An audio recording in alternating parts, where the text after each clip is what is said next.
Love by Chance with friend Koheli. ভালোবাসা কখনো হঠাৎ আসে না, সে নিঃশব্দে আসে, একটা গানের সুরের মতো, যেটা প্রথমে দূর থেকে ভেসে আসে, তারপর ধীরে ধীরে মনের ভেতর বাসা বাঁধে। আহানার জীবনে সেই সুর হয়ে এসেছিল ঋত্বিক।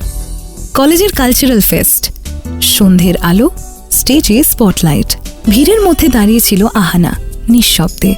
হঠাৎ গিটার হাতে একটি ছেলেকে দেখা গেল স্টেজে উঠতে।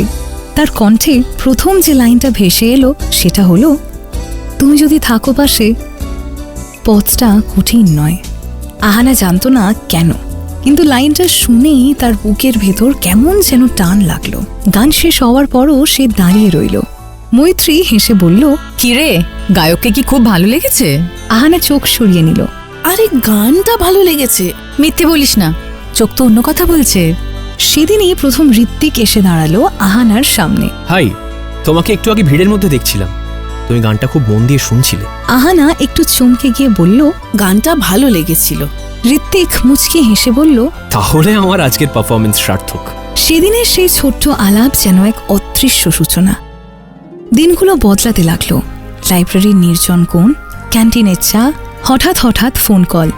একদিন কলেজের ছাদে দাঁড়িয়ে ঋত্বিক বলল, আহানা, তুমি খুব চুপচাপ, কিন্তু তোমার চোখে অনেক কথা। আহানা মৃদুস্বরে বলল, সব কথা বলা যায় না। কেন? কারণ সব কথা বললে মানুষ বদলে যায়।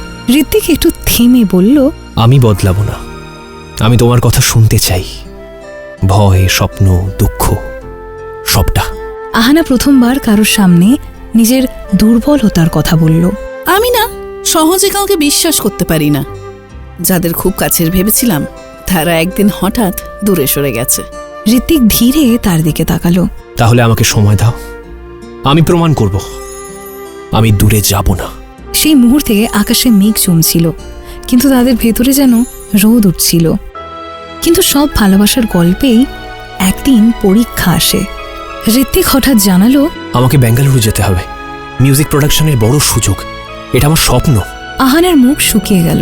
তাহলে যাও। তুমি কি আমার জন্য অপেক্ষা করবে? আহানা দীর্ঘক্ষণ চুপ করে থেকে বলল, আমি কথা দিতে ভয় পাই, কিন্তু আমি চেষ্টা করব। দূরত্ব শুরু হলো, ফোন কল কমতে লাগলো, সময়ের ফাঁক পেরে গেল। একদিন রাতে আহানা বলল, ঋত্বিক, তুমি বদলে যাচ্ছ। না আহানা, শুধু ব্যস্ত হয়ে গেছি। দেখো, ব্যস্ততা দূরত্ব না এক জিনিস নয়। উপাসে নীরবতা। ঋষভ একদিন ঋত্বিককে বলেছিল, বুঝলি ঋত্বিক, তুই যদি ওকে হারিয়ে ফেলিস কোনোদিন, তখন বুঝবি কিছু মানুষ না স্বপ্নের থেকেও বড় হয়। 1 বছর পরে হঠাৎ একদিন কলেজের পুরনো ছাদে দাঁড়িয়েছিল আহানা। পেছন থেকে পরিচিত একটি কণ্ঠস্বর। তুমি এখনো এখানেই দাঁড়িয়ে আছো? আহানা ঘুরে দাঁড়ালো। ঋত্বিক, চোখে অনুতাপ, তবু দৃঢ়তা। আমি বুঝেছি, সাফল্য একা উপভোগ করা যায় না, তোমাকে ছাড়া সবকিছু অসম্পূর্ণ লাগছিল। আহানা ঠান্ডা গলায় বলল, তুমিই তো দূরে গিয়েছিলে। ঋত্বিক এগিয়ে এসে বলল, হ্যাঁ গিয়েছিলাম, কিন্তু ভালোবাসা যদি সত্যি হয় সেটা সময়ের পরীক্ষায় টিকে যায়। আহানা, আমি ভুল করেছি, তোমাকে অবহেলা করেছি, কিন্তু এক মুহূর্তও তোমাকে ভুলিনি। আহানার চোখ ভিজে উঠল। আমি প্রতিদিন নিজেকে বলেছি, ভালোবাসা যদি চিরস্থায়ী হয় তাহলে একদিন তুমি ফিরবেই। ঋত্বিক তার হাত ধরল। আমি ফিরেছি, এবার আর যাব না। তুমি যদি আবার আমাকে সুযোগ দাও, আমি শুধু প্রেমিক হয়ে নয়, তোমার প্রতিটা লড়াইয়ের সঙ্গী হয়ে থাকতে চাই। আহানা ধীরে বলল, চিরস্থায়ী ভালোবাসা মানে কি তুমি জানো? কি? যেখানে দূরত্ব সম্পর্ক ভাঙতে পারে না। ঋত্বিক হাসল। তাহলে আমাদের ভালোবাসা চিরস্থায়ী। কয়েক মাস পরে খুব ছোট্ট এক অনুষ্ঠানে প্রিয় মানুষদের সামনে ওরা নিজেদের নতুন যাত্রা শুরু করলো। মৈত্রী ফিস ফিস করে বলল, শেষ পর্যন্ত তোরাই প্রমাণ করলি ভালোবাসা সত্যিই টিকে থাকে।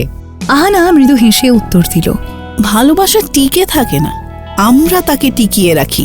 ঋত্বিক তার কানে ধীরে বলল, তুমি ছিলে বলি আমি আজকের আমি, তোমাকে ছাড়া কোনো সাফল্য পূর্ণ নয়। আহানা মাথা রাখলো তার কাঁধে। আকাশে তখন নীল আলো, হাওয়ায় ভেসে আসছে গানের সুর। ভালোবাসা কখনো হঠাৎ আসে না, সে সময় নিয়ে আসে, পরীক্ষা নেয়, কাঁদায়, ভাঙে, তারপর জুড়ে দেয়। আর যদি সত্যি হয় তাহলে সে হয়ে ওঠে চিরস্থায়ী।